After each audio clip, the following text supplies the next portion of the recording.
O my god, I am তো অবাক। আমরা অনেকগুলো টাকা নিয়ে এসেছি তো, অনেক টাকাই পোষাচ্ছে না। হ্যাঁ গাইস, পুজোর আর মাত্র কয়েকটা দিন বাকি, আর তাই বেরিয়ে পড়েছিলাম বনগাঁতে শপিং করতে। আমরা এই মুহূর্তে আছি এখন বাটার মোড়, এই যে মিয়া মোড়, এই যে ওয়াও মোমোর সামনে দাঁড়িয়ে আছি। আর এই যে এসছি আমরা আজকে একটা ব্যাগের দোকানে, বান্ধবী ব্যাগ নেবে দেখতে এসছি। এর থেকে একটু ছোটো সাইজ, মানে এই সাইজগুলোর থেকে একটু ছোটো সাইজ।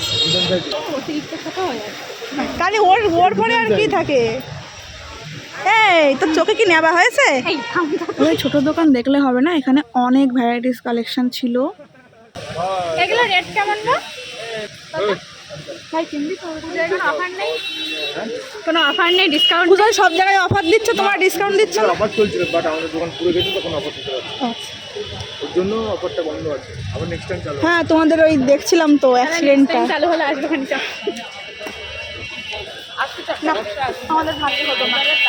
আমাদের হলো না, কেনা পোষালো না আসলে। আমরা অনেকগুলো টাকা নিয়ে এসেছি তো, অনেক টাকাই পোষাচ্ছে না।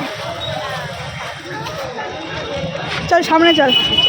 যাই হোক, ব্যাগটা তখন কেনা হলো না, আর তারপরে চলে আসলাম একটা শু শপে, বাটার শু শপে। এখানে এসে কি কাণ্ড হলো দেখতে হলো, কমেন্ট করো নেক্সট পার্ট।